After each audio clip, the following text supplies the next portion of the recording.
people of YouTube. Today is a big day. Today's been a great day.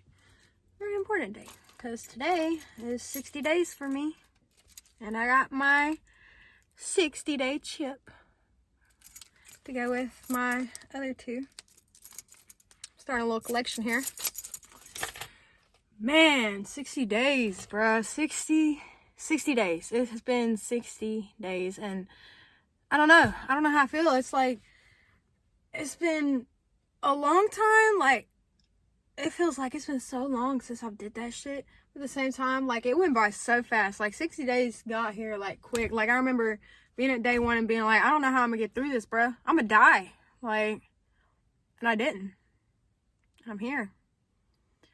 Physically, I feel a lot better. Let's see. Last week, I had my annual checkup, and before that, I had been in the hospital a few times, and like my drinking and like using, like I had been in the hospital, and I was getting sick, and this, that, and the third, and for a while, like my bilirubin levels were raised, and like things were just not looking good for me, and I was worried because we were just kind of worried that like the drinking and stuff like that, like it had caused permanent damage to like my liver and my kidneys and stuff. But went to my annual checkup. I had everything looked at, had blood work done, my bilirubin's coming back down, and my electrolytes are good. Everything looks good. Doctor said there's no reason to be worried. Like, we're good. And that was such a relief. Because I was scared, man. Even though I quit that shit, I was like, what if this shit kills me? Like, what if it's already too late? But very thankful that I got out of it at the right time. Man, 60 days. 60 whole days. Crazy. Been reading my blue book. This lovely thing. Definitely recommend this book. Even if you're not an addict, I would read this book. Okay, if you just be struggling with bad habits or whatever the hell, negative thinking, I would read this book. I haven't read the whole thing. Okay, disclaimer. But I have read through chapter 4. I feel like chapter 4 has been my favorite chapter so far. Because chapter 4 is basically, it's the How It Works chapter. And so it basically breaks down the 12 steps of NA. As you can see, it breaks it down, but then it dives into detail. Like, it's not just the steps. Like, it talks about what the step is and what you'll do as you do the step work and stuff like that. And I feel like it's a great program. Like, I haven't started step work yet, but I really am excited. And now that I'm at 60 days, I am starting this step work. That was a personal choice. My sponsor was like, when do you want to start? And I was like, well, 60 days is coming up. I wanted to read chapter 4 first because I wanted to read through all the steps and get an understanding of what I would be doing. And the more I read it, the more I fell in love with it. Like, it already sounds good and I was already loving it, just reading the steps, but like diving into the steps and how it works and how it changes your life and all the things that you do. Like, it is such a beautiful thing. So I will be starting my step work. At the end of this week, I will be meeting with my sponsor and we're going to start talking about it. Then I'm going to start getting the paperwork and all of that. And I'm so excited. I have another chapter that I need to read. She told me to read a certain part of the book. So that's what I'm going to do. I'm going to do my homework. It's a lot. It's a lot. But this book is great. I really love it. I think it is genuinely so helpful in a lot of things. I'm really excited. I'm going to be getting more involved in NA. I get to chair at a meeting in a couple of weeks. So I'll be actually leading the meeting. That's so exciting. I also went to my first meeting that wasn't my home group meeting. Every meeting I have been to has been my home group meeting in my town. And the other day, one of the people in my group, they were like, hey, I really need a meeting. Would somebody be willing to go with me? I'm scared to go alone. And I was like, yeah. So we went to another meeting that was out of town, not too far, about 30 minutes away. And it was a very good meeting. Of course, they did things a little bit differently, mostly the same. But, you know, of course, every meeting is a little bit different here and there. But there was a lot of beautiful knowledge and stuff that I learned. And just meeting more people and stuff and getting their experience and their knowledge. Like, I love it. I genuinely love it. A lot of things have stood out to me. But I think the biggest thing that stood out to me recently is NNA. You know, it's a spiritual program, but it's not religious. Like, even if you're an atheist, they talk about God or a higher power or a power greater than ourselves, but we have to come up with our own definition of it. And even if you don't believe in a religion or a God or anything of that sort, it could just be the power greater than yourself. It could just be the NA program. It could be the fact that somebody else believes in you, stuff like that. But somebody at one of the meetings, they said it's a power greater than ourselves. If we were able to fully understand it, it would not be a power greater than ourselves. And that stood out to me so much because, you know, sometimes there is that doubt in the back of my mind, like, I don't know what's going to happen. What if things don't work out?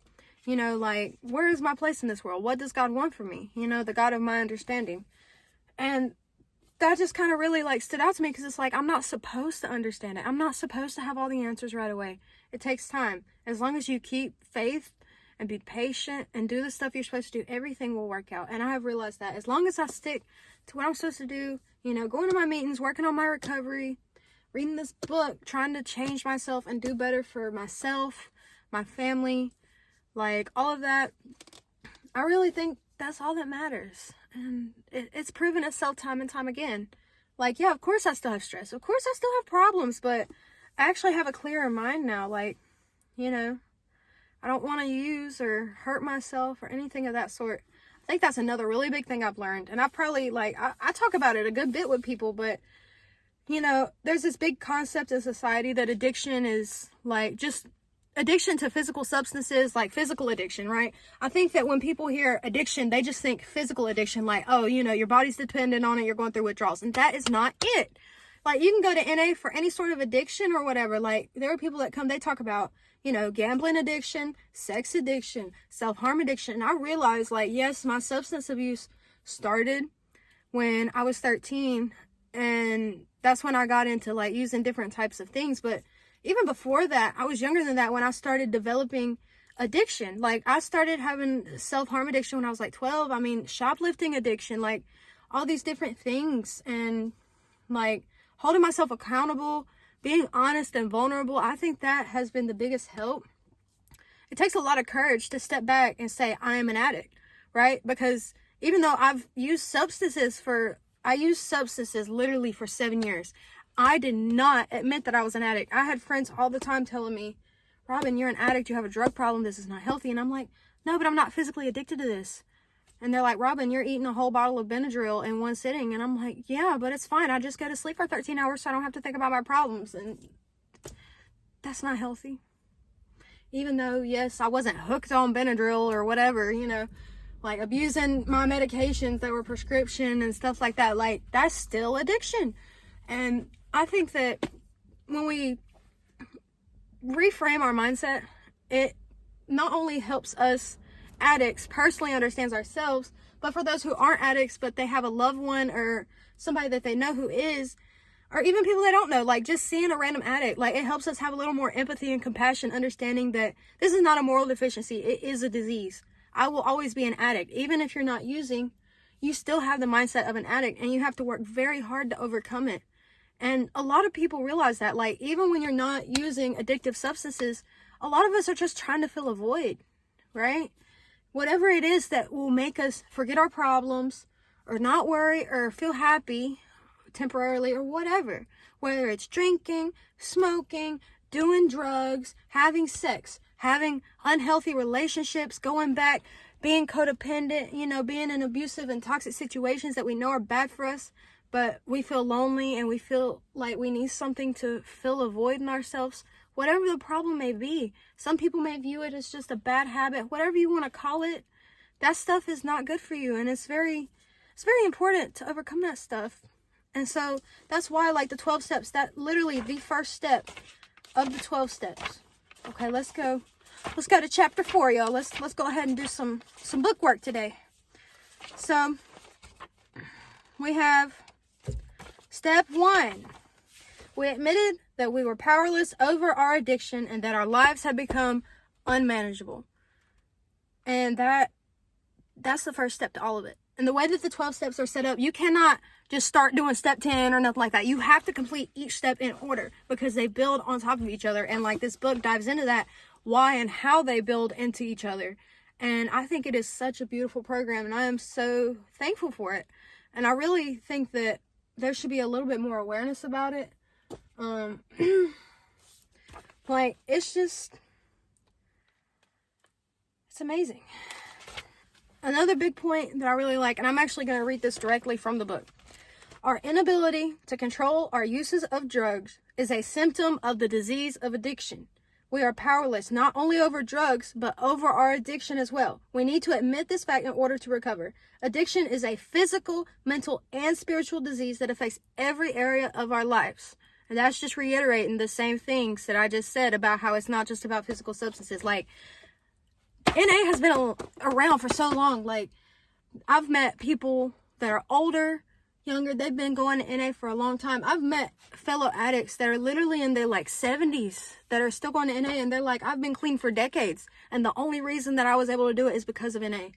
And they always say, if you come to NA and you follow the program, like you do the step work and you stick with it, you will succeed. Of course, we all have our bad moments. You could have 3 days clean, 3 hours clean, 3 weeks, 3 years, 30 years. At any point, you can relapse. And that is proven time and time again. There's multiple people I've talked to, and they're like, you know, I had like 5 years clean, 10 years clean, whatever, and then I relapsed and all that. So that's why it's important to stay consistent. Like they tell you, keep coming back to meetings. Even if you think that, oh, well, I don't need it no more. I've been clean for 10 years. No, you need to come back. That is the addiction lying to you. It's almost like church for addicts. I don't know how else to explain it. Like, I guess it's the best way for me to explain it because it's how I was raised. I was raised in the Bible Belt. But, you know, like, for example, people go to church, right? And they usually go twice a week. My meetings, they're twice a week, right? So they go to church, and even once they get, like, baptized or commit themselves to God or whatever, they don't stop going to church. They're going to heaven, right? In their religious beliefs, they believe that they're going to heaven. And then they don't stop going to church. They keep coming back. Because not only do they want to stay on the right path and continue to do the right things that their God wants them to do, but they also want to help lead and guide other people. And that's another really big thing in the NA program is working together and unity, right? We all stick up for each other. Like, I've never felt such love and compassion and grace as I have from the people of NA. Anything that you need, like, they will drop everything at the drop of a hat for you. If you're going through it, they will call you. They will text you. They will come sit with you. You need a ride to a meeting, they'll pick you up. You need to go to a meeting out of town, you're scared to go, they'll go with you. And I think it's beautiful because clean time doesn't matter. This is the conclusion I came to. Clean time does not matter. It does, but it doesn't. Of course, clean time is something that we should be proud of. We work very hard for it, but at the same time, it doesn't matter in the sense of, one, I've already talked about it. You could want to relapse at any point because even though you're not using, there will always be those thoughts in the back of your head. That's something you can't overcome. You have to learn how to separate the addiction and put it in a box. That's just something you have to work on. And 2, I know people that have less clean time than me, and they give me advice. And sometimes I have less clean time than other people, and I'm able to give them advice and help them. Like, just because, like, for example, somebody has 10 years clean, that doesn't mean that I can't help them because I only have 2 months. You feel me? And just because somebody only has a week clean doesn't mean they can't help me. We all have experiences and advice to give to each other, and we work together and keep the message going and help other addicts and just work together to be good. I really feel like this is my type of church. It's not a religious program. It's a spiritual program. We already talked about this. But if people can commit to going to church 2 times a week to stay on the right path and their faith and their beliefs, this is my faith. This is my beliefs. This is my livelihood. So, of course, I'm going to go 2 times a week. I don't care what's going on. I'm going to do my best to go. Of course, there are times we can't go to every meeting. That's fine. People have stuff going on sometimes. That's life. But even on the days I don't go to meetings, I still read this book. Everybody's like in the Christian faith, they're like, oh, read your Bible every day. This is the Drug Addict's Bible right here. 100%. This book right here. If I need insight or just guidance and I don't know what to do, I refer to this book or I refer to my fellow NA members, just like people would do in church.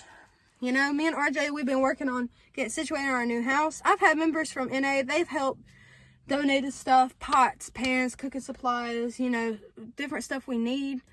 It's been really beautiful, and I'm just so thankful.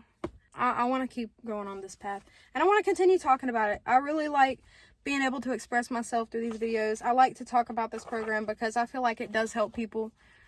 You know, I've had a lot of kind comments and stuff from people I know, people I don't know, and that really inspires me. At the end of the day, we do it a day at a time around here. Just for today, right? And that's kept me going for 60 days. 60 days down, a lifetime to go. One day I'm going to be one of those old people up in there. I'm going to be coming up in there 70, 80 years old with my little cane and be like, oh, I've been clean for 50 years. You know, like I want to be one of those people. It's inspiring. Hearing people talk about how they got their lives together. They're rebuilding their relationships with families. You know, their marriages, family relationships, their kids. You know, their friendships, finding good friends. You know, not being around toxic people. You know, being more sure of themselves and who they are and where they're supposed to be in life and their goals.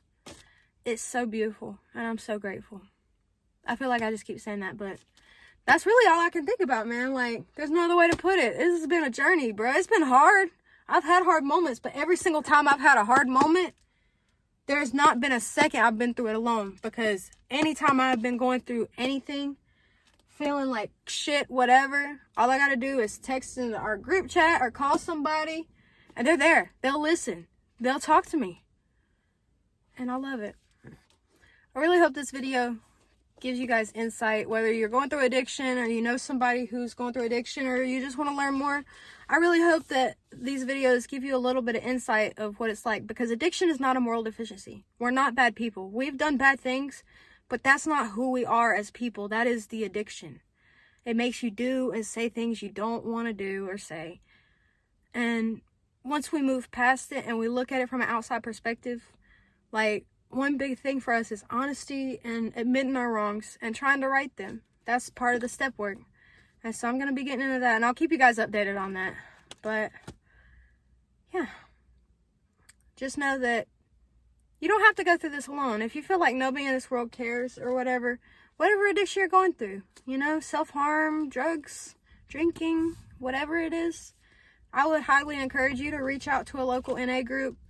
You know, it's a free program. You don't have to pay anything to join. You're a member when you say you are. If you need help with transportation or anything like that, they usually work with you. They're very kind people. They're very helpful. So don't give up. If you're questioning whether getting clean is the right choice, let this be your sign. If I can do it, so can you. Because I thought that I was broken. I thought nobody could fix me. I went to the psych ward 3 times, bruh. I've been in and out of therapy since I was 12. I'm treatment resistant. I'm literally treatment resistant. Medication don't work on me. I'm diagnosed with like 8 freaking things. My shrink says I'm her most complex case and she don't know how to treat me. But NA, they get me. Even though we have different experiences and different struggles, we find ways to relate and help each other. And it's so beautiful. So if you feel like there's nothing in this world that can help you or fix you or nobody to understand what you're going through, definitely reach out. And of course, my DMs are always open. My social medias are always linked in my bio. Send me a text. We can look up meetings in your area. It's very easy to look it up online. I'll be glad to help you, because I fully believe in this program. I 100%. If I could, I would be the spokesperson. We don't have those. That's another thing with NA. We don't, you know, get into the public eye or whatever. But this is my personal experience. I am not a spokesperson for NA. This is my personal experience, okay, for the record. Don't want nobody trying to get mad at me, but I do want to talk about it because it's beautiful. And it helps so many people. So don't give up. Take it a day at a time. And just keep faith. As long as you do the right things and try to do your best and make sure that you're on the right path, everything else, it will all work out. It always does. And just keep faith. I think that's all I got for today. I've been running my mouth for like almost 20 minutes. It's been a day. A little tired. But I definitely had to make this video real quick before I went to bed. So, of course, like, comment, subscribe, share this video, all that fun stuff. Like usual. Today, everybody comment a piece of advice that you have for other people. Whether it's about addiction or not or whatever. Comment the best piece of advice that you could give somebody that's going through a hard time. That's my challenge to you. That is your homework. Go ahead and leave a comment and make the world a little bit of a better place. Because even if you think it won't help somebody, there's a good chance it will. It'll probably help me. At the very least, I'm going to read it. So, yeah, I'm out here giving y'all advice. Give me some advice, because I'm not perfect and I'm still learning too. If nobody else believes in you, I do. If nobody else loves you, I do. If you don't have anybody to talk to, I'm always here. Don't give up. Yeah. That's all I got. Bye.